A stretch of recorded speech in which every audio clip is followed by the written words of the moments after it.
ಎಲ್ಲರಿಗೂ ನಮಸ್ಕಾರ. D K Ramesh ಮಾತಾಡ್ತಾ ಇರೋದು, ನಿಮ್ಮ ಮನೆ ಮಗ. ಈ ವಿಡಿಯೋನ ಕೊನೆವರೆಗೂ ನೋಡಿ. ನಾವೇನಾದ್ರು ಕಲಿಬೇಕು, ಏನಾದ್ರು ತಿಳ್ಕೊಬೇಕಂದಾಗ ಆ ವಿಡಿಯೋನ ಕೊನೆವರೆಗೂ ನೋಡಿ ಅರ್ಥ ಮಾಡ್ಕೊಂಡಾಗ ಮಾತ್ರ ನಾವೇನಾದ್ರು ಕಲಿಯೋಕ್ಕಾಗುತ್ತೆ. ಅರ್ಥ ಮಾಡ್ಕೊಳ್ಲಿಲ್ಲ ಅಂದ್ರೆ ನಾವೇನು ಕಲಿಯೋದಕ್ಕಾಗೋದಿಲ್ಲ. ನಾನು ಏನೇ ಕಲ್ತ್ಕೊಂಡಿದ್ರು ಒಂದು ವಿಡಿಯೋನ 2 ಸಲ 3 ಸಲ ನೋಡಿ ಕಲ್ತಿದ್ದೀನಿ. ಹಾಗಾಗಿ ನಮ್ಮ ಜ್ಞಾನನ ಇಂಪ್ಲಿಮೆಂಟ್ ಮಾಡ್ಕೊಬೇಕು, ನಾಲೆಡ್ಜನ್ನ ಗೇನ್ ಮಾಡಬೇಕು. ಓಕೆ, ನಮ್ಮ ಏನಾದ್ರು ಡೆವಲಪ್ಮೆಂಟ್ ಆಗ್ಬೇಕಂದ್ರೆ ನಾವು ಸಂಪೂರ್ಣವಾಗಿ ನೋಡ್ಬೇಕಾಗತ್ತೆ. ಇವತ್ತು ನಮಗೆ ನಿಮಗೆ ಪ್ರತಿಯೊಬ್ಬರಿಗೂ ಇದು ಚರ್ಚೆ ಮಾಡಬೇಕು, ತಿಳಿಬೇಕಾದಂಥ ವಿಷಯ, ಮತ್ತೆ ತಿಳ್ಕೊಳ್ಳೇಬೇಕು. ಯಾಕಂದ್ರೆ ಇದು ನಿಮ್ಮನ್ನ ಭವಿಷ್ಯದ ಪ್ರಶ್ನೆ ಆಗಿದೆ. ಯಾಕಂದ್ರೆ ಇಲ್ಲಿ ನಮ್ಮನ್ನ ಆಳುವಂತವರು ಯಾತವರು, ಓಕೆ, ಯಾತರ ವ್ಯಕ್ತಿನ ಸೆಲೆಕ್ಟ್ ಮಾಡ್ಬೇಕು ಅನ್ನೋದು ನಾವು ನೀವುಗಳೇ ಆಗಿರದೆ ಹೊರತು. ಹಾಗಾಗಿ ನಾವು ನೀವುಗಳು ಇದನ್ನ ಬಗ್ಗೆ ಚರ್ಚೆ ಮಾಡಬೇಕು, ತಿಳ್ಕೋಬೇಕು. ಪ್ರಜಾಕೀಯ ಉಪೇಂದ್ರ ಅವರು ಸ್ಥಾಪಿಸಿರುವಂತಹ ಪಕ್ಷ ಇದು ಪ್ರಜಾಕೀಯ ಪಕ್ಷ. ಇದು ಅರ್ಥ ಏನು? ಜನರಿಂದ, ಜನರಿಗಾಗಿ, ಜನರಿಗೋಸ್ಕರ ಇರುವಂಥದ್ದೇ. ಅವರು ಒಂದು ಅತ್ಯುತ್ತಮ ಸ್ಟೇಟ್ಮೆಂಟ್ ನಂಗೆ ಬಹಳ ಇಷ್ಟವಾಗಿದೆ. ಇಲ್ಲಿ ವ್ಯಕ್ತಿ ಪೂಜೆ ಮಾಡಬಾರ್ದು, ನನ್ನಿಂದ ಅಲ್ಲ, ನಮ್ಮೆಲ್ಲರಿಂದ. ಓಕೆ, ಈ ಒಂದು ವರ್ಡು ನನಗೆ ಬಹಳ ಇಂಪಾರ್ಟೆಂಟ್ ಆಗಿದೆ. ಓಕೆ, ನೀವು ಓಟನ್ನು ನೋಡಿ, ಉಪೇಂದ್ರ ಅವ್ರನ್ನ ನೋಡಿ ಓಟ್ ಹಾಕಿ ಅಂತ ಅವ್ರು ಯಾವತ್ತೂ ಹೇಳಿಲ್ಲ. ಉಪೇಂದ್ರ ಅವರ ಐಡಿಯಾಲಜಿನ ನೋಡಿ ಓಟ್ ಹಾಕಿ ಅಂತ ಹೇಳಿದ್ದಾರೆ. ಪ್ರಜಾಕೀಯ ಪಕ್ಷ ಅಂದರೆ ಏನು, ಯಾಕೆ ಇದಕ್ಕೆ ಓಟ್ ಹಾಕಬೇಕು ಅನ್ನೋದ್ರ ಬಗ್ಗೆ ನಾವು ಇದ್ರ ಬಗ್ಗೆ ವಿಸ್ತರಣವಾಗಿ ತಿಳ್ಕೊಳ್ತಾ ಹೋಗೋಣ. ಅವಾಗಲೇ ಹೇಳ್ದಂಗೆ ಪ್ರಜಾಕೀಯ ಪಕ್ಷ ಅಂದ್ರೆ ಜನರಿಂದ, ಜನರಿಗಾಗಿ, ಜನರಿಗೋಸ್ಕರ ಇರುವಂತದ್ದೇ ಪಕ್ಷ. ಇದನ್ನ ನಾವು ಒಬ್ಬ ವ್ಯಕ್ತಿನ ನಿಲ್ತ್ಕೊಳ್ತಾರೆ, ಅವ್ರನ್ನ ನಾವು ಸೆಲೆಕ್ಟ್ ಮಾಡ್ತೀವಿ. ಶಿಕ್ಷಣ ಸಚಿವರಿದ್ದಾರೆ, ಗೃಹ ಮಂತ್ರಿಗಳಿದ್ದಾರೆ, ಮುಖ್ಯಮಂತ್ರಿಗಳಿದ್ದಾರೆ, ಓಕೆನಾ. ಈ ತರ 10 100 ಇಲ್ಲಿ ಕೆಲಸಗಳು ಬರುತ್ತದೆ. ಓಕೆ, ಏನಂದ್ರೆ ಗೆದ್ದಂತ ವ್ಯಕ್ತಿ ನೀನ್ ಏನ್ ಕೆಲಸ ಮಾಡ್ತೀಯಪ್ಪ, ಓಕೆನಾ. ಯಾರೋ ಒಬ್ಬ ಓಕೆ ರೋಡು ಕೆಲಸ ಮಾಡಕ್ಕೆ ಸ್ಟಾರ್ಟ್ ಮಾಡ್ತಾನೆ. ವ್ಯಕ್ತಿನ ನಾವು ಸೆಲೆಕ್ಟ್ ಮಾಡಬೇಕು. ಸೆಲೆಕ್ಟ್ ಮಾಡಿದ್ಮೇಲೆ ಅವ್ನು ಗೆಲ್ತಾನೆ. ಗೆದ್ದಾದ್ಮೇಲೆ ನೋಡಪ್ಪ, ಒಂದು ರೋಡ್ ಆಗ್ಬೇಕು. ಈಗ ಒಂದು ರೋಡ್ ಆಗ್ತದೆ ನಮ್ಮ ತಾವರೆಕೆರೆ ಸುಂಕದಕಟ್ಟೆಯಿಂದ ಹಿಡಿದು ಅಪ್ ಟು ನಮ್ಮ ಹುಲ್ಲಿದುರ್ಗ ಗಂಟ. ಇದು ಒಂದು ರೋಡ್ ಆಗ್ತಾ ಇದೆ. ರೋಡ್ ಆಗೋದಕ್ಕೆ ಎಷ್ಟು ಖರ್ಚಾಗತ್ತೆ? ಮೊದಲು ಯಾವುದೇ ಒಂದು ಕೆಲಸ ಮಾಡ್ಬೇಕಂದ್ರೆ ಫಸ್ಟ್ ಫೈನಾನ್ಸ್ ತುಂಬಾ ಇಂಪಾರ್ಟೆಂಟ್ ಆಗುತ್ತೆ. ಎಷ್ಟು ಖರ್ಚು ಬರುತ್ತೆ ಇಲ್ಲಿಂದ ಆ ರೋಡ್ ಮಾಡೋದಕ್ಕೆ ಅನ್ನೋದನ್ನ ಒಂದು ಕೊಟೇಶನ್ ಕೊಡ್ಬೇಕಾಗತ್ತೆ. ಇಷ್ಟು ಕೋಟಿ ಆಗುತ್ತೆ, ಒಂದು 100 ಕೋಟಿ ಆಗುತ್ತೆ. ಓಕೆ, 100 ಕೋಟಿನ ಖರ್ಚು ಬೀಳುತ್ತೆ. ಎಷ್ಟು ದಿನದಲ್ಲಿ ಮಾಡ್ತೀಯಪ್ಪ? ಓಕೆ, ಇಷ್ಟು 1 ವರ್ಷದಲ್ಲಿ ಮಾಡ್ತೀನಿ, 2 ವರ್ಷದಲ್ಲಿ ಮಾಡ್ತೀನಿ, 3 ವರ್ಷದಲ್ಲಿ ಮಾಡ್ತೀನಪ್ಪ. 3 ವರ್ಷದಲ್ಲಿ ಮಾಡ್ತೀನಿ. ಓಕೆ, ಯಾವ್ಯಾವಕ್ಕೆ ಎಷ್ಟೆಷ್ಟು ದುಡ್ಡನ್ನ ನೀನು ಖರ್ಚು ಮಾಡಿದೆ? ಸಿಮೆಂಟ್ಗೆ ಎಷ್ಟು ದುಡ್ಡು ಕೊಟ್ಟೆ, ಕಬ್ಬಿಣಕ್ಕೆ ಎಷ್ಟು ದುಡ್ಡು ಕೊಟ್ಟೆ, ಲೇಬರ್ಗೆ ಎಷ್ಟು ದುಡ್ಡು ಕೊಟ್ಟೆ, ಜಲ್ಲಿಗೆ ಎಷ್ಟು ದುಡ್ಡು ಕೊಟ್ಟೆ ಅನ್ನೋದನ್ನ ಪ್ರತಿಯೊಂದನ್ನು ಲೆಕ್ಕ ಕೊಡಬೇಕು. ಪಾರದರ್ಶಕವಾಗಿ ಲೆಕ್ಕನ ಕೊಡಬೇಕು. ಅವಾಗ ಮಾತ್ರ ಏನಾಗುತ್ತೆ, ಇದು ಪ್ರಜಾಪ್ರಭುತ್ವ. ಎಲ್ಲರಿಗೂ ಗೊತ್ತೇ ಆಗುತ್ತೆ, ಡಿಸ್ಪ್ಲೇ ಆಗುತ್ತೆ. ಇಂಥ ಕಾಮಗಾರಿ ಆಗ್ತದೆ, ಇಷ್ಟು ಖರ್ಚಾಗ್ತದೆ, ಇಂತಿಂತ ಇದಕ್ಕೆ ಇಷ್ಟು ದುಡ್ಡು ಖರ್ಚಾಗಿದೆ. ಸಪೋಸ್ ಅವರು ಏನಾದರೂ ಲೆಕ್ಕ ಕೊಡ್ಲಿಲ್ಲ, ಲೆಕ್ಕದಲ್ಲಿ ಏನಾದ್ರು ಮಿಸ್ ಆಯ್ತು, ಹೇಳಿ ಟೈಮ್ಗೆ ಕೆಲಸ ಮಾಡ್ಲಿಲ್ಲ ಅಂದ್ರೆ ನಾವುಗಳು ಎಲ್ಲ ಸೇರಿಸಿ ಅವ್ರನ್ನ ಕೆಳಗಡೆ ಇಳಿಸುವಂಥದ್ದು. ಇದೇ ಓಕೆ ಪ್ರಜಾಕೀಯ ಅಂದ್ರೆ ಪಾರದರ್ಶಕವಾಗಿ ಇರುವಂತದ್ದನ್ನೇ ಪ್ರಜಾಕೀಯ. ಇದನ್ನೇ ಉಪೇಂದ್ರ ಅವರು ಸ್ಥಾಪನೆ ಮಾಡಿರುವಂಥದ್ದು. ಇಲ್ಲಿ ನಮ್ಗೆ ಬಹಳ ಇಷ್ಟ ಆಗೋದೇನಂದ್ರೆ, ಇವತ್ತು ಅವರು 30% ತಗೊಂಡ್ರು ಅಂತ ಹೇಳ್ತಾರೆ, ಕಾಂಗ್ರೆಸ್ 40% ತಗೊಂಡ್ರು ಅಂತ ಹೇಳ್ತಾರೆ, ಓಕೆ ಬಿಜೆಪಿ 50% ತಗೊಂಡ್ರು ಅಂತ ಹೇಳ್ತಾರೆ. ಯಾಕೆ ತಗೋಬೇಕು 50%? ಇಲ್ಲಿ ನಾನು 1 ರೂಪಾಯಿ ದುಡ್ಡು ಯಾರಿಗೂ ಕೊಡೋದಿಲ್ಲ, ನಾನು ಸಂಬಳ ಕೊಡ್ತೀನಿ. ಅವ್ರಿಗೆ MLA ಆದವ್ರಿಗೆ, MP ಆದವ್ರಿಗೆ, ಮುಖ್ಯಮಂತ್ರಿ ಆದವ್ರಿಗೆ, ಓಕೆನಾ, 1 ಲಕ್ಷನೋ 2 ಲಕ್ಷನೋ 5 ಲಕ್ಷನೋ ಸಂಬಳ ಕೊಡ್ತೀವಿ. ಅವ್ರೇನ್ ಮಾಡ್ಬೇಕು, ಆ ಸಂಬಳಕ್ಕೆ ಅವ್ರು ಕೆಲಸ ಮಾಡ್ಬೇಕು. ನಾನು ಯಾರಿಗೂ ಸುಧಾ 1 ರೂಪಾಯಿ ದುಡ್ಡನ್ನ ಕೊಡೋದಿಲ್ಲ, ಯಾರಿಗೂ ಲಂಚ ಕೊಟ್ಟು ನನ್ಗೆ ಓಟ್ ಹಾಕಿ ಅಂತ ಹೇಳೋದಿಲ್ಲ. ಸೊ ನಾನು ಲಕ್ಷಾಂತರ ರೂಪಾಯಿ ಖರ್ಚು ಮಾಡಿ, ಓಕೆನಾ, ದೊಡ್ಡ ಪೆಂಡಲ್ ಹಾಕ್ಸಿ ಸಾವಿರಾರು ರೂಪಾಯಿ ಜನಗಳಿಗೆ ಈಗ ಏನ್ ಮಾಡ್ತಾರೆ, ಒಂದು ಪ್ರೋಗ್ರಾಮ್ ಮಾಡ್ಬೇಕಂದ್ರೆ ದುಡ್ಡು ಕೊಟ್ಬಿಟ್ಟು 500,000 ರೂಪಾಯಿ ಕೊಟ್ಬಿಟ್ಟು ಕರ್ಕೊಂಡ್ಬಂದು ತುಂಬಿಸ್ತಾರೆ, ದುಂಬಿ ಹಾಕ್ಸ್ತಾರೆ. ನಾನು ಆ ಥರ ಯಾವುದು ಸುಧಾ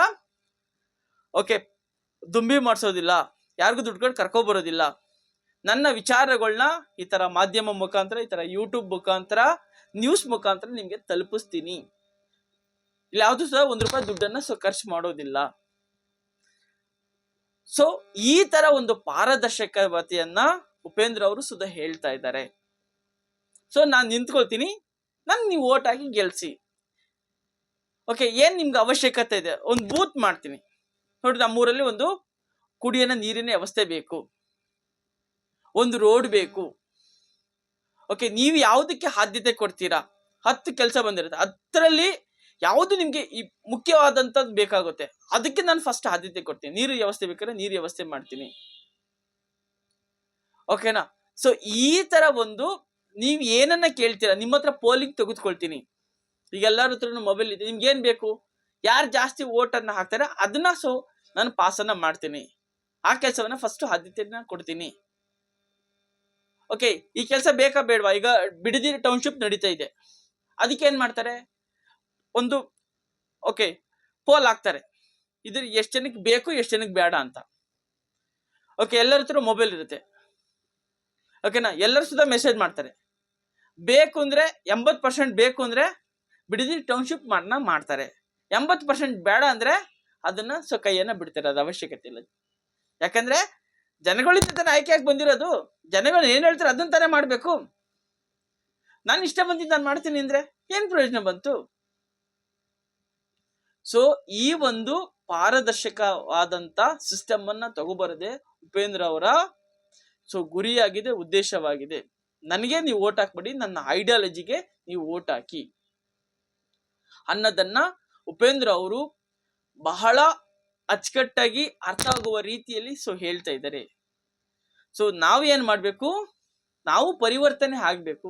ಯಾರ ಹತ್ರ 1 ರೂಪಾಯಿ ಈಸ್ಕೊಳ್ದೇನೆ ಈ ತರ ಯಾರು ಪಾರದರ್ಶಕವಾಗಿ ಕೆಲಸ ಮಾಡ್ತೀನಿ ಅಂತ ಹೇಳ್ತಾರೆ, ಇವ್ರಿಗೆ ಈಗ ಚಾನ್ಸ್ ಅನ್ನ ಕೊಡ್ಬೇಕು. ಈಗ ತಮಿಳ್ನಾಡಲ್ಲಿ ವಿಜಯ್ ಅವರು ಬಂದ್ರು, ಇವತ್ತು ಓಟ್ ಹಾಕೋದು ಎಷ್ಟು ಅದ್ಭುತವಾದಂತ ಕೆಲಸ ಮಾಡ್ತಾ ಇದ್ದಾರೆ. ಅದೇ ತರ ಉಪೇಂದ್ರ ಅವರು ಒಂದು ಯಾವಾಗ್ಲೂ ದೇಶ ನಡೆಸುವಂತ ವ್ಯಕ್ತಿಗೆ ದೊಡ್ಡ ಡ್ರೀಮ್, 10 ವರ್ಷದ್ದು 50 ವರ್ಷದ್ದು 100 ವರ್ಷದ್ದು ಈ ತರ ದೊಡ್ಡ ಕನಸಿರ್ಬೇಕು. ಆ ಕನಸನ್ನ ಇಟ್ಕೊಂಡು ಕೆಲಸನ ಮಾಡಿದ್ದೆ ಆದಲ್ಲಿ ಅದು ಗ್ರೋತ್ ಲೆವೆಲ್ಗೆ ಹೋಗುತ್ತೆ. ನಾವು ಕನಸೇ ಇಲ್ದೇನೆ ನಾ ಗೆದ್ರೆ ಸಾಕಪ್ಪ, ಈ ಸಲ ಬಂದ್ರೆ ಸಾಕಪ್ಪ, ಈ ಸಲ ಕೊಟ್ಟರು ಕಾಂಗ್ರೆಸ್, ನನಗೂ ಫ್ರೀ ನಿನಗೂ ಫ್ರೀ ಕರೆಂಟು, ಎಲ್ಲರಿಗೂ 200 ಯೂನಿಟ್ ಫ್ರೀ ಅಂತ ಹೇಳಿದ್ರು. ಆಮೇಲೆ ಏನ್ ತಗೊಬಂದ್ರು ಅದಕ್ಕೆ ಗೊತ್ತಿದೆಯಾ ನಿಮ್ಗೆ? ಫಸ್ಟ್ 200 ಯೂನಿಟ್ ಫ್ರೀ ಅಂತ ತಗೊಬಂದ್ರು.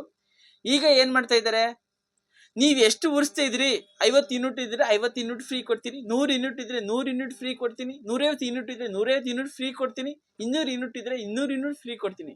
ನಮ್ನೆಲ್ಲಾರು ಸುಧಾ ಬಕ್ರಾ ಮಾಡಿದ್ರು. ಅಮೌಂಟ್ ಅನ್ನ ಎಲ್ಲರಿಗೂ ಹಾಕ್ತೀನಿ ಅಂದ್ರು. ಆಮೇಲೆ ಏನ್ ಮಾಡಿದ್ರು, ಇಷ್ಟ ಆದಾಯ ಇದ್ರೆ ನಿಮ್ಗೆ ಅಮೌಂಟ್ ಹಾಕಲ್ಲ ಅಂತ ಹೇಳಿದ್ರು. ಮುಂಚೆ DK ಶಿವಕುಮಾರ್ ಸಿದ್ದರಾಮಯ್ಯ ಸರ್ಕಾರ ಆಯ್ತು, ಈಗ ಚೇಂಜ್ ಆಯ್ತು. ಈಗ ಕರೆಂಟ್ಗೆ ಮತ್ತೆ ತಿರ್ಗಾ ಅಪ್ಲಿಕೇಶನ್ ಹಾಕ್ಬೇಕಂತೆ, ಮತ್ತೆ ತಿರ್ಗಾ ಗೃಹಲಕ್ಷ್ಮಿಗೆ ಎಲ್ಲರಿಗೂ ಸುಧಾ ಚೆಕ್ ಮಾಡ್ತಾರಂತೆ. ನಿರುದ್ಯೋಗಿಗಳಿಗೆ ಅಮೌಂಟ್ ಹಾಕ್ತೀನಿ ಅಂತ ಹೇಳಿದ್ರು, ಯಾರ್ಗ ಹಾಕಿದ್ರು ಗೊತ್ತಿಲ್ಲ. ಅಂದ್ರೆ ಎಷ್ಟೊಂದು ಸುಳ್ಳು ಭರವಸೆಯನ್ನ ಕೊಟ್ಟು ಬಂದ್ರು. ಇವತ್ತು ಎಲ್ಲಾ ದುಡ್ಡನ್ನು ಇದಕ್ಕೆ ಹೋಗ್ಬಿಟ್ರೆ ಇವತ್ತು ಗ್ರೋತ್ ಎಲ್ಲಾಗ್ತದೆ. ಗ್ರೋತ್ ಅಂದ್ರೆ ಏನ್ ಗೊತ್ತಾ, ಎಷ್ಟು ರೋಡ್ ಅನ್ನ ಡೆವಲಪ್ಮೆಂಟ್ ಮಾಡಿದೆ, ಎಷ್ಟು ಫ್ಯಾಕ್ಟ್ರಿಯನ್ನ ಹಾಕ್ತೆ, ಎಷ್ಟು ಜನಕ್ಕೆ ಕೆಲಸವನ್ನ ಕೊಟ್ಟೆ, ನಮ್ಮ ದೇಶದಿಂದ ವಿದೇಶಕ್ಕೆ ಎಷ್ಟು ಐಟಮ್ ಅನ್ನ ರಫ್ತು ಮಾಡಿದೆ. ವರ್ಷದಿಂದ ವರ್ಷಕ್ಕೆ ನಮ್ಮ GDP ಎಷ್ಟು ಮೇಲ್ಗಡೆ ಹೋಗ್ತಿದೆ. ಇದು ನಿಜವಾದಂತ ಗ್ರೋತ್. 2,000 ರೂಪಾಯಿ ಕೊಟ್ಟೆ ನನಗೆ ಮಾತಾಡಿ 2,000 ರೂಪಾಯಿ ಕೊಟ್ಟೆ, ನಾನು ಅದಕ್ಕೆ ದುಡ್ಡಿಲ್ಲ ಇದಕ್ಕೆ ದುಡ್ಡಿಲ್ಲ. ಗ್ರೋತ್ ಅಂದ್ರೆ ಇದಲ್ಲ. ಓಕೆ, ಜನಗಳನ್ನ ಎಜುಕೇಟೆಡ್ ಅನ್ನ ಮಾಡಬೇಕು. ಓಕೆನಾ, ಎಲ್ಲರ ಸ್ಯಾಲ್ರಿನ ಇಂಪ್ಲಿಮೆಂಟ್ ಮಾಡಬೇಕು. ನಮ್ಮ ದೇಶ ಮತ್ತೆ ಚೀನಾ ದೇಶ ಎರಡೂ ಒಂದೇ ಸಮಯದಲ್ಲಿ ಇದ್ದಂಥವು. ಇವತ್ತ ಅವರ ಆದಾಯ ಓಕೆ ತಿಂಗಳಿಗೆ 1 ಲಕ್ಷ ಮೇಲೆ ಹೋಗಿದೆ. 1,20,000 ತಿಂಗಳಿಗೆ ಆದಾಯ ಇದೆ ನಾರ್ಮಲ್ ಅಂದ್ರೆ.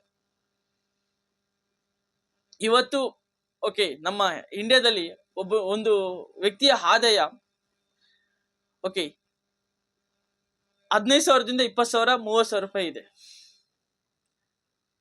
ಇದು ಡಿಫ್ರೆನ್ಸ್. ಓಕೆನಾ, ನಾವು ಫ್ರೀ ಹಿಂದೆಗಡೆ ಹೋಗ್ಬಾರ್ದು. ಓಕೆನಾ, ನಾವು ಕೆಲಸ ಕೊಡೋ ತರ ಆಗ್ಬೇಕು. ಓಕೆನಾ, ಫ್ಯಾಕ್ಟ್ರಿಗಳನ್ನ ಓಕೆ ಈ ತರ ಇಂಡಸ್ಟ್ರಿನ ರೋಡ್ಗಳನ್ನ ಓಕೆನಾ ಇದನ್ನ ಸಹ ಡೆವಲಪ್ಮೆಂಟ್ ಮಾಡಬೇಕು. ರೈತರಿಗೆ ನಾವು ಏನ್ ಡೆವಲಪ್ಮೆಂಟ್ ಮಾಡಿದ್ವಿ, ಅವ್ರಿಗೆ ನೀರು ಕೊಟ್ಟಿವಾ, ಕರೆಂಟ್ ಕೊಟ್ವಾ. ಓಕೆನಾ, ಉತ್ತಮವಾದಂತ ಇವತ್ತು 60% ಇಂಡಿಯಾದಲ್ಲಿ ಓಕೆ ರೈತರು ಓಕೆ ಕೃಷಿಯನ್ನ ನಂಬ್ಕೊಂಡಿದ್ದಾರೆ. ನಾವು ಇವ್ರಿಗೆ ಏನ್ ಡೆವಲಪ್ಮೆಂಟ್ ಮಾಡಿದ್ವಿ ಅನ್ನೋದು ಇಂಪಾರ್ಟೆಂಟು. ಓಕೆನಾ, ನಾನು ಸಾಲ ಕೊಟ್ಟೆ ಅನ್ನೋದು ಇಂಪಾರ್ಟೆಂಟ್ ಅಲ್ಲ. ಆ ವ್ಯಕ್ತಿ ಓಕೆ ನಮ್ಮ ದೇಶಕ್ಕೆ ಕಾಂಟ್ರಿಬ್ಯೂಟ್ ಆಗಬೇಕು. ಓಕೆನಾ, ಅವ್ರಿಗೆ ನೀರಿನ ವ್ಯವಸ್ಥೆ ಮಾಡ್ಕೊಡ್ಬೇಕು, ರೈತನಿಗೆ ಬೋರ್ ವ್ಯವಸ್ಥೆ ಮಾಡಬೇಕು, ಕರೆಂಟ್ ವ್ಯವಸ್ಥೆ ಮಾಡಬೇಕು. ಅವ್ನು ಬೆಳ್ಕೊ ಬಂದಂತ ಐಟಮ್ಸ್ ಅನ್ನ ಸರ್ಕಾರದವ್ರು ಕೊಂಡ್ಕೊಂಡು ವಿದೇಶಕ್ಕೆ ರಫ್ತು ಮಾಡಬೇಕು. ರೈತ ಮಾಡೋದಕ್ಕಾಗಲ್ಲ ಇನ್ನು ವಿದೇಶಕ್ಕೆ. ಅದಕ್ಕೆ ಒಂದಷ್ಟು ಜನನ ಮಡಗಬೇಕು. ರೈತರಂತ ಬೆಳೆದಿದ್ದನ್ನ ಈಸ್ಕೊಂಡು ಅದನ್ನ ಬೇರೆ ದೇಶಕ್ಕೆ ರಫ್ತು ಮಾಡಬೇಕು. ಇದು ನಿಜವಾದಂತ ಗ್ರೋತ್. ಈ ಗ್ರೋತ್ ಬೇಕಂದ್ರೆ ಉತ್ತಮವಾದಂತ ಓಕೆ ಪಕ್ಷವನ್ನ ನಾವು ಆಯ್ಕೆ ಮಾಡ್ಕೋಬೇಕಾಗತ್ತೆ. ಓಕೆ, ಈ ಕೆಲಸವನ್ನೇ ಮಾಡ್ಬೇಕು ಅಂತಾನೆ ನಮ್ಮ ಉಪೇಂದ್ರ ಅವರು ಅತ್ಯುತ್ತಮವಾದಂತ ಪ್ರಜಾಕೀಯ ಪಕ್ಷವನ್ನ ತಗೊಬಂದಿದ್ದಾರೆ. ಸೊ ಅರ್ಥ ಮಾಡ್ಕೊಳ್ಳಿ, ಪಾರದರ್ಶಕವಾಗಿರ್ಬೇಕು. ಓಕೆನಾ, ಒಂದು ರೋಡ್ ಮಾಡ್ಬೇಕಂದ್ರೆ ಎಷ್ಟು ದುಡ್ಡು ಖರ್ಚಾಗುತ್ತೆ, ಎಷ್ಟು ದಿನದಲ್ಲಿ ಮಾಡ್ತೀರಾ, ಯಾವ ಮೆಟೀರಿಯಲ್ನ ಹಾಕ್ತೀರಾ, ಓಕೆ ಎಷ್ಟು ವರ್ಷ ನೀವು ಗ್ಯಾರಂಟಿಯನ್ನ ಕೊಡ್ತೀರಾ ಈ ಮಾಡಿರೋ ರೋಡ್ಗೆ. ಓಕೆ, ಇದು ನಿಜವಾದಂತ ಪಾರದರ್ಶಕತೆ. ಈ ಕೆಲಸವನ್ನ ನಾನು ಮಾಡ್ತೀನಿ ಅಂತ ಸೊ ಉಪೇಂದ್ರ ಅವರು ಸುಧಾ ಹೇಳ್ತಾ ಇದ್ದಾರೆ. ಹಾಗಾಗಿ ಸಿಂಪಲ್ ಆಗಿದೆ, ತುಂಬಾ ಏನು ಕಾಂಪ್ಲಿಕೇಟ್ ಏನಿಲ್ಲ. ನೆಕ್ಸ್ಟ್ ಬರುವಂತ ಓಕೆ ಎಲೆಕ್ಷನ್ಗೆ ಪ್ರತಿಯೊಬ್ಬರು ಸುಧಾ ಯಾರಾದ್ರೂ 1 ರೂಪಾಯಿ ದುಡ್ಡು ಲಂಚ ತಗೋಬೇಡಿ. ಓಕೆ, ನಿಮ್ಮ ಅಮೂಲ್ಯವಾದ ಮತವನ್ನ ಓಕೆನಾ ಉಪೇಂದ್ರ ಅವ್ರಿಗೆ ಒಂದ್ಸಲ ಅವಕಾಶವನ್ನ ಕೊಟ್ಟು ನೋಡೋಣ. ಓಕೆ, ಅವರು ಏನು ಬದಲಾವಣೆ ಮಾಡ್ತಾರೆ ಅಂತ. ಓಕೆ, ಎಲ್ಲರೂ ಸುಧಾ ಕೈ ಜೋಡಿಸಿದ್ರೆ ಅಸಾಧ್ಯ ಆಗಲ್ಲ ಅನ್ನೋದು ಏನೂ ಇಲ್ಲ. ಓಕೆನಾ, ಬಟ್ ಎಲ್ಲರೂ ಸುಧಾ ಓಕೆ ಪ್ರಯತ್ನ ಮಾಡಬೇಕು, ಉತ್ತಮವಾದಂತ ವ್ಯಕ್ತಿನ ಆಯ್ಕೆ ಮಾಡಬೇಕು ಅಂತ ಹೇಳ್ತಾ ನನ್ನ ಮಾತನ್ನ ಮುಗಿಸ್ತಾ ಇದ್ದೀನಿ. ಸೊ ವಿಷಯ ಚೆನ್ನಾಗಿದೆ, ಸಬ್ಸ್ಕ್ರೈಬ್ ಮಾಡ್ಕೊಳ್ಳಿ, 4 ಜನಕ್ಕೆ ಶೇರ್ ಮಾಡಿ. ಓಕೆನಾ, ತುಂಬಾ ಇಂಪಾರ್ಟೆಂಟ್ ಏನಂದ್ರೆ ಒಳ್ಳೆ ವಿಷಯಗಳು ಒಂದಷ್ಟು ಜನಕ್ಕೆ ಮುಟ್ಲಿ ಅನ್ನೋದು ನನ್ನ ಉದ್ದೇಶವಾಗಿದೆ. ಒಂದಷ್ಟು ಜನನ ಪರಿವರ್ತನೆ ಮಾಡ್ಬೇಕನ್ನೋದು ನನ್ನ ಉದ್ದೇಶವಾಗಿದೆ. ಎಲ್ಲರೂ ಸಹ ಸಪೋರ್ಟ್ ಮಾಡಿ ಅಂತ ಹೇಳ್ತಾ ನನ್ನ ಮಾತನ್ನ ಮುಗಿಸ್ತಾ ಇದ್ದೀನಿ. ಜೈ ಹಿಂದ್, ಜೈ ಕರ್ನಾಟಕ. ಮತ್ತೆ ಎಲ್ಲರಿಗೂ ಒಳ್ಳೇದಾಗಲಿ. Thank you so much.